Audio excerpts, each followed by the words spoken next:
Hello guys! Hello Aquarius! Welcome dito sa aking channel. Kapalaran 888 Aquarius, alamin natin kung anong messages, vibration, gabay, energy para sa lahat ng Aquarius. This is general reading, so pwede kang makaresonate. Gamitin mo ang iyong intuition sa panunood. So marami kang baraha dito. Okay, breathe and bliss, exhale. Eto. Dito sinasabi ng baraha Aquarius na kailangan natin ng balanse. Kailangan natin na papasukin yung kaligayahan, kapayapaan sa buhay natin. And ilabas natin yung mga drama, toxicity, or yung mga bagay na hindi na unhealthy.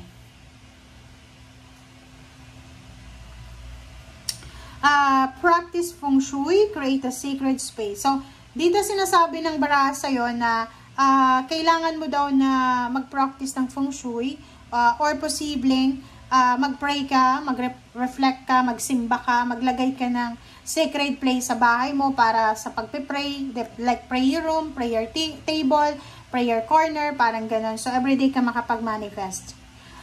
Dito din sinasabi, Aquarius, na yung reality mo daw sa ngayon, kung ano yung nangyayari sa buhay mo sa ngayon, ay reflection yan na kung ano yung nasa loob mo. Okay?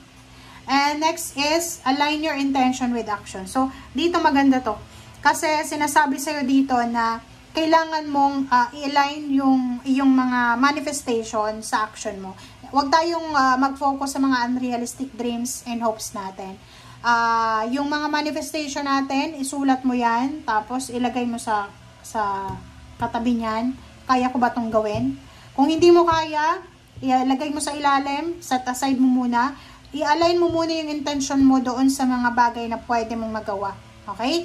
And para maiwasan yung disappointments and at the same time maiwasan yung sobrang expectation. Kasi pag sobra-sobra yung expectation, doon lumalabas yung depression, anxiety, yung conflict, mental conflict, or feeling bored or feeling unsatisfied. Diba? So, Aquarius, tingnan natin.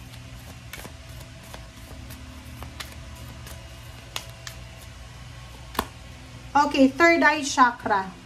So, nasa third eye chakra ka. So, sinasabi it's number 6, balance.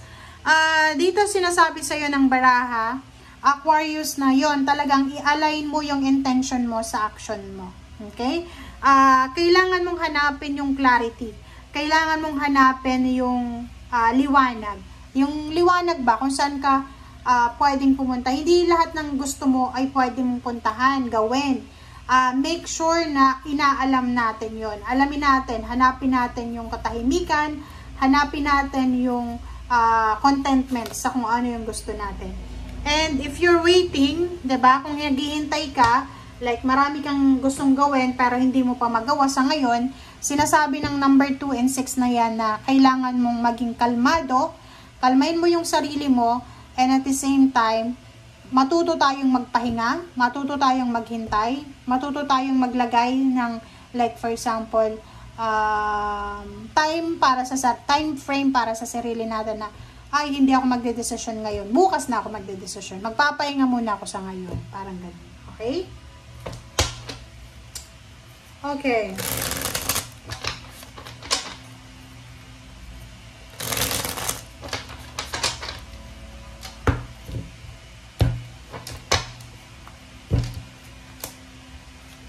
Okay, wow. Ang ganda na ito nakikita ko sa'yo dito, Aquarius, isang, kumbaga matagal mo na tong pinagpipray na kagustuhan mo para sa pamilya ang mangyayari.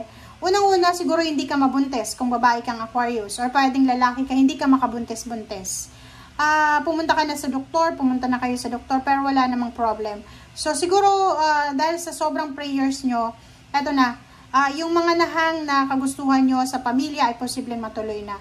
Pwedeng wedding, ang tagal mo nang minamanifest na ikasal, pwedeng ikasal ka na, pwedeng new baby, new members ng family, bahay, lupa, travel, or kung ano man to na nakahang, or matagal mo nang gusto pero hindi nangyayari, ay posibleng mangyari na, or dumating na. Wow! So, nakikita mo dito, sinasabi ng baraha sa'yo dito, Aquarius, na ikaw ay sobra-sobrang magiging masaya. sobrang satisfied, sobrang happy, complete, achieve. Parang ganun yung pakiramdam mo. Dahil lahat ng sakripisyo mo, sacrifices, lahat ng mga pagtsatsaga mo, puyat, ano pa ba, yung mga pain and heartaches na naramdaman mo, yung mga betrayal, yung mga rejection, ay nagbunga na. Okay? So, sinasabi ng barahan na sobra kang magiging masaya, sobra kang masasatisfied sa kung ano man tong darating sa'yo. Kasi parang ito yung fruits of your labor. Pwedeng lahat ng pinagpaguran mo ay posibleng ibalik sa'yo ng universe ng tenfold. Wow! So, yun. Isa sa mga possible dito na mangyari is all about money balance. So, left and right na hands mo ay full of money or full of balance, full of prosperity and abundance.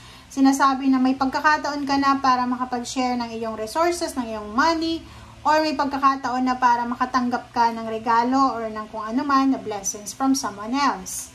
Okay? Ace of Pentacles. Ang ganda na ito, oh. Ace of Pentacles and Five of Pentacles. Dito guys, sinasabi ng baraha sa'yo na yung problema mo sa pera ay hindi ka naman mong problema.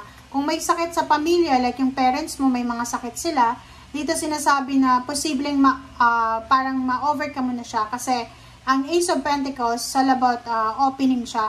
Portal opening, gateway opening ng financial. So, marami ditong door to value ang posibleng magbubukas para sa'yo. So, may magbubukas ng pagkakataon na pwedeng pagkaperahan.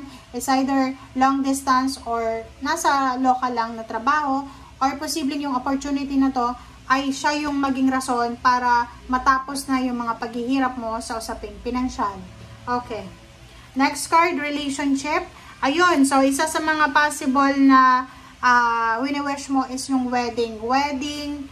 Next is money, 'di ba? Yung stable na salary, stable na parang like for example, yung pagod ka na sa pagtatrabaho, parang gano'n.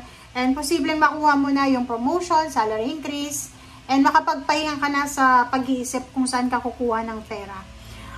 Dito sa baraha mo, sa Seven of Swords, mag-iingat ka lang sa mga taong pwedeng pagkatiwalaan mo in terms of money. So, ingat-ingat ka dahil posibleng may mga tao dyan sa paligid mo na sila ay nag-iisip ng hindi maganda laban sa'yo. Yung parang gusto nilang i-take advantage yung pagkakaroon mo ng pera or i-take advantage yung paghahanap mo ng pera, yung lack of money or scarcity. So, ingat-ingat lang tayo doon sa mga taong yun. Pero, ang pinaka-sure na sure dito is yung financial problems mo, emotional wishes mo, ay posibleng ma-overcome mo yan. Kasi maraming new beginnings ang posibleng darating sa'yo.